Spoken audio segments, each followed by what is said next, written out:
दुनिया भर में सोने का जो मूल्य है उसका बहुत बड़ा जिम्मेदार भारत है। भारत जब एकदम फटेहाल गरीब भी था तब भी वो सोने का आयात कर रहा था। खाने को गेहूं नहीं था पर सोना था। और पता नहीं सोने का और मंदिरों का क्या रिश्ता है। दो जगह सोना पाया जाता है, एक मंदिरों में, एक महिलाओं पर, और तीसरा आप बैंकों के लॉकर में। इन तीन जगहों पर सोना मिलता है। इसने मूल्य दे दिया। मैं यदि उसके प्रति कामना न रखूं, आज समाज में सब आध्यात्मिक चेतना वाले हो जाएं और सोने के प्रति कामना रखना बंद कर दें, सोने के दाम का क्या होगा। सोने की चप्पलें भी मुफ्त दी जा रही होंगी। टूथब्रश खरीदो, उसके साथ एक सोने की चप्पल मुफ्त।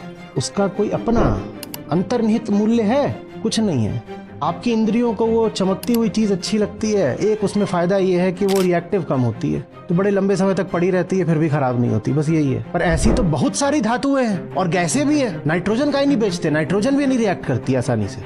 सोने को इतना मूल्य दिया किसने? हमारी कामना के अलावा कौन सी चीज है जो स्वर्ण को इतना मूल्यवान बना रही है? बताइए ना।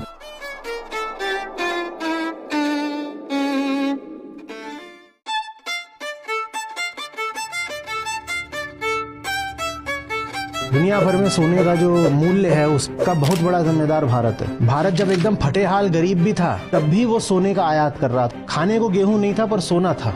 और पता नहीं सोने का और मंदिरों का क्या रिश्ता है। दो जगह सोना पाया जाता है, एक मंदिरों में, एक महिलाओं पर, और तीसरा आप बैंकों के लॉकर में। इन तीन जगहों पर सोना मिलता है। इसने मूल्य दे दिया। मैं यदि उसके प्रति कामना न रखूं, आज समाज में सब आध्यात्मिक चेतना वाले हो जाएं और सोने के प्रति कामना रखना बंद कर दें, सोने के दाम का क्या होगा। सोने की चप्पलें भी मुफ्त दी जा रही होंगी। टूथब्रश खरीदो, उसके साथ एक सोने की चप्पल मुफ्त।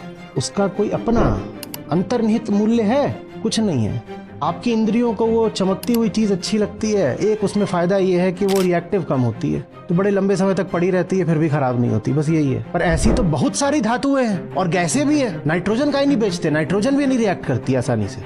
सोने को इतना मूल्य दिया किसने? हमारी कामना के अलावा कौन सी चीज है जो स्वर्ण को इतना मूल्यवान बना रही है? बताइए ना।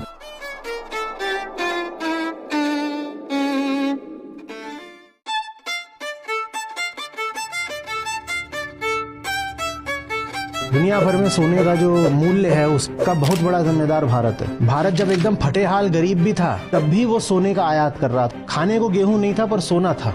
और पता नहीं सोने का और मंदिरों का क्या रिश्ता है। दो जगह सोना पाया जाता है, एक मंदिरों में, एक महिलाओं पर, और तीसरा आप बैंकों के लॉकर में। इन तीन जगहों पर सोना मिलता है। इसने मूल्य दे दिया।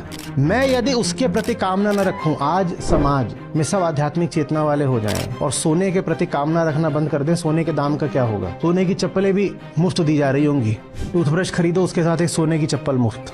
उसका कोई अपना अंतर्निहित मूल्य है? कुछ नहीं है। आपकी इंद्रियों को वो चमकती हुई चीज अच्छी लगती है।